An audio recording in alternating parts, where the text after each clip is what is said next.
Okay, let's do this. Welcome to the first actual episode of Lollipops and F-Bombs.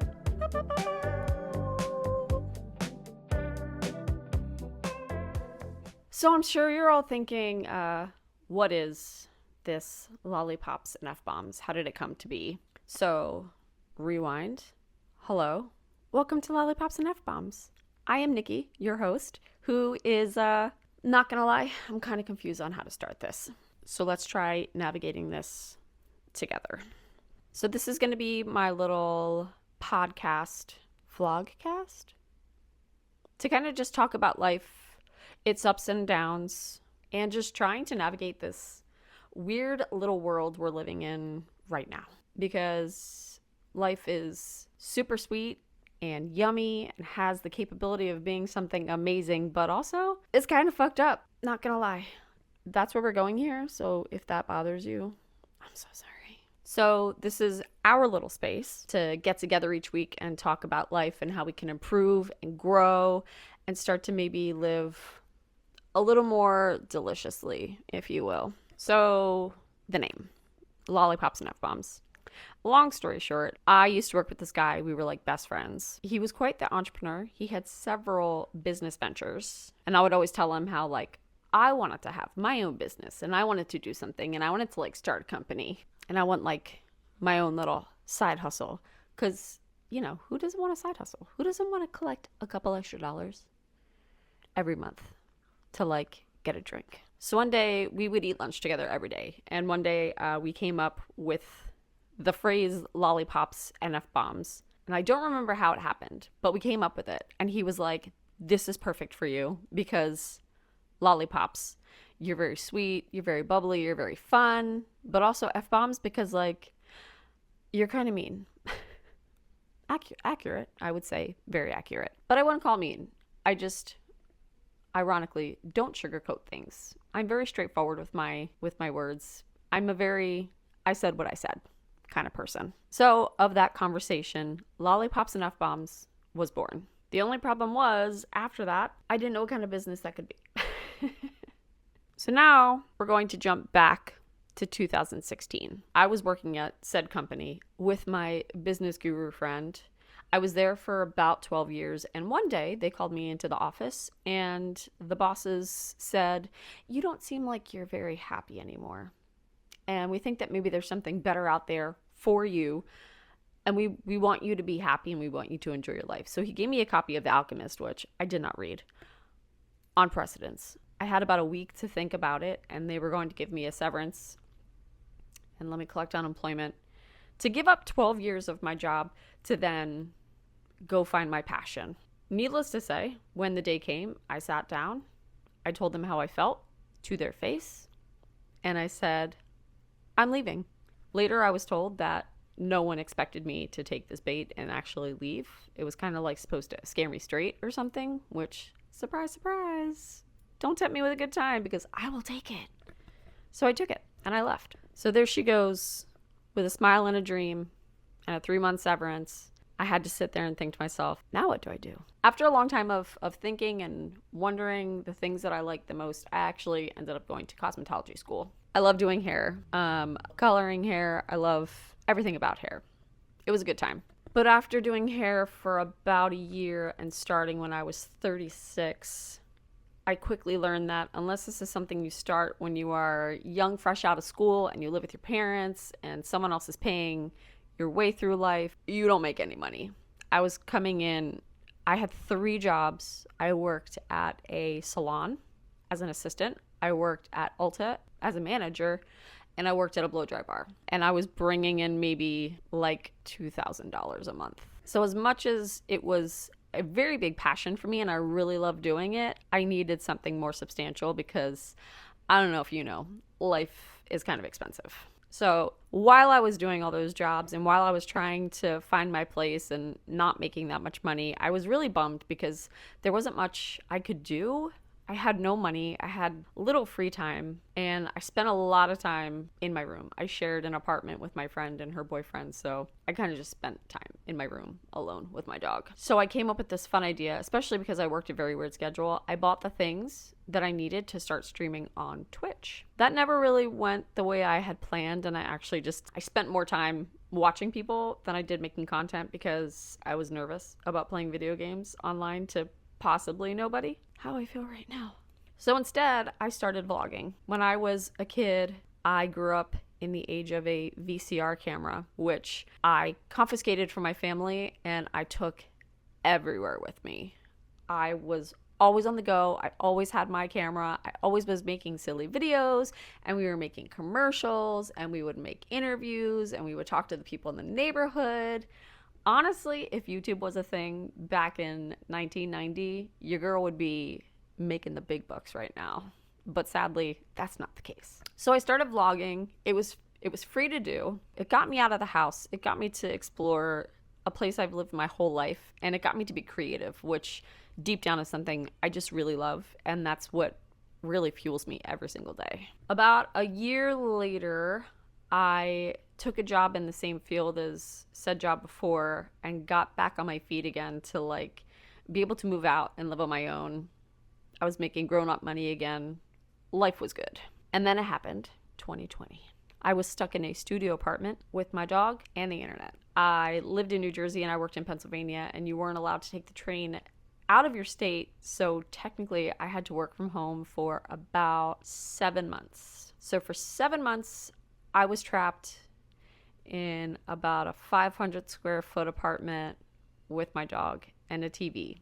I didn't even have cable. I just had the internet. It was not a good time. My brain lost it. So I did a lot of personal cleaning and stuff like that. And on a purge one day, I found a notebook that I had scribbled down Lollipops and F-Bombs in. And it made me remember what I've thought of at my lowest point in life. It made me think about how great everything was for me then, and how I just lost everything at the drop of a hat because people did not think you were that important anymore. And your job is not really secure. Anybody can take you at any time, even after 12 years of working, and say, you know what? We don't think you're happy and we don't think you're a good fit. It took 3 people to replace me at that job, mind you. They would rather have paid 3 people than just pay me. Question. Regardless, that day, I wiped my shoulders off. I broke out my laptop. I went to GoDaddy.com, not sponsored, and I booked down lollipopsandfbombs.com. I went to Instagram and made Lollipops and F-Bombs. Then I went to YouTube, made Lollipops and F-Bombs. And even though I didn't really do anything with it at that time, I was ready to start kind of like making a change. But then the whole 2020 thing got to me, and it just had me thinking a lot. And life got really weird and life got really crazy, and I just felt lost. And I had a friend who had moved to Orlando, and I was like, you know, I really like Disney. I really like going to the parks. I got nothing going for me here in New Jersey. I need a change. And I said, fuck it. This was in, I want to say June. I went to my boss. I just sat down at his desk and I told him, I have some news. And he said, what's that? And I said, I'm moving. And he was like, oh, that's so exciting. Where to? And I said, Florida. And he was like, have you been planning this a long time? And I was like, nah, just decided it about a month ago. I had no job lined up.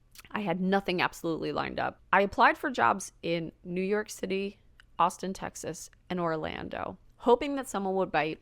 No one really got back to me, but I found an apartment in Orlando that was pretty cheap. I asked my sister, what do? I don't even have a job lined up. How do I validate this? And she was like, even if you have to work at Starbucks for a little while you find a job, like, just do it. I signed my lease. I sent it over. Later on that day, I got a phone call from Orlando, and I was like, well, this must be the lease people. And it was a company that I didn't even send my resume to, but I had, I guess, a friend who had worked here sent them my resume, and they were like, can you come in for an interview? And I said, no, because I'm in New Jersey, but I can call into an interview. That would be great. And by the end of that week, I had a job. So when you jump, the universe does hold the net out for you if this is something that you should be doing. And good old universe must have been looking out for me that day, because signed my lease, and then it was like, oh no, she signed her lease. Shit, we got to get her a job. And then that happened. So yay. So for a while I did okay. I got here, lived here. I now have a nice tiny little house that clearly is adorable. I love going to the theme parks. I don't live that far from either of them, so I can come home from work, take care of my dog, and then bust out to Disney for a little while, which is always a good time. I live really close to some nature parks during the right times of the year, not summer. It's gorgeous. It's beautiful. And I will say the sunsets in Florida are unlike any I've ever seen. And I still get kind of giddy that there are palm trees right outside my house. I don't like cleaning up palm fronds. They can suck it. But looking down the street at a sunset behind a whole view of palm trees, it's amazing. I love it. But also, when you are 40 years old and you skip town from where you've lived your whole life to a brand new place where you know absolutely nobody, finding friends is not that easy. I work with a bunch of really great people, but they're all in their early mid-ish 20s. Some are hitting 30. Finding just your tribe is coming up short. I will tell you, because in Orlando, everyone's trying to be an Orlando Disney vlogger. They all want to make their content, which, like, get it in. I'm doing the same thing right now, but it makes them very, how do you say this? They get very catty. They get very in like a bubble. And if you're not cool enough to fit in their bubble, don't talk to me. There's been several vloggers that, I mean, I used to watch them before I moved here. And I was like, wow, they're so nice. They're so great. I love them. And moving here, you're here all the time. I've run into several of them. And walking up to somebody who you watch who has a bubbly personality and everyone thinks so great of them and they're so nice. I've walked up to several of them to be like, hey, I love your content. I love your videos. And they, thanks. Or, okay. And I was like, nah. We don't support that here. So I'm having a rough time trying to find my place and trying to find my people. And it really sucks because I'm a social butterfly. I love being around people. And the fact that I'm whittled down to kind of like soloing everywhere all the time is like eating away at my little heart. So the other day I was checking my email because I never check. I have like 5 emails. I never check them all the time. The other day I was checking my one email and I saw an email from GoDaddy saying, your registering is coming up again in July. Do you want to keep it? And I was like, what? So I clicked on it and it said, Lollipops and F-Bombs is up for registration. Yes, you want to reset it for $25? I've been paying $25 a year since 2020 to keep this website alive that I've never even opened. It doesn't even exist. You can go there. There's nothing on that page. And it kind of like smacked me in the face in this perfect timing of me just being in my down and out sad girl era of living in vacation land USA, of being like, maybe this is what I need to do. Like maybe it's time to step back into that girl and just, to use these terms as everyone else does, be more whimsical, be more fun, be more analog, get off the internet, stop playing on your phone so much. You live in a world of beauty. Go fucking experience it. And that's when I decided to start this. So here we are. I'm ready to jump in. I'm ready to be creative. I'm ready to play. I'm ready to get crazy. I'm ready to get silly. I'm ready to get my head back into doing something that I love and being there for people and helping, because I know how it feels to feel shitty and feel down and out. Okay, well, if it looks a little bit different, I had 1 sentence left and the battery died. That's my child, Penny. Anyway, so if you think this sounds fun, if you're intrigued with my story and you want to follow along, then join in. If there's anything that you want to talk about, if you've got, hey, Nikki, fix my problems kind of a situation, I love to do it and I won't hold back, then let me know.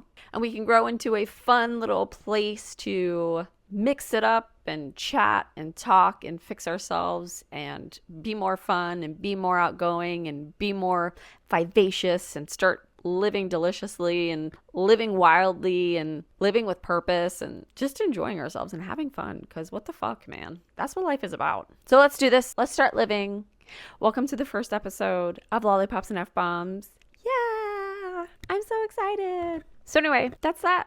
It was fun talking to you, and I hope you come back for the next one. Bye.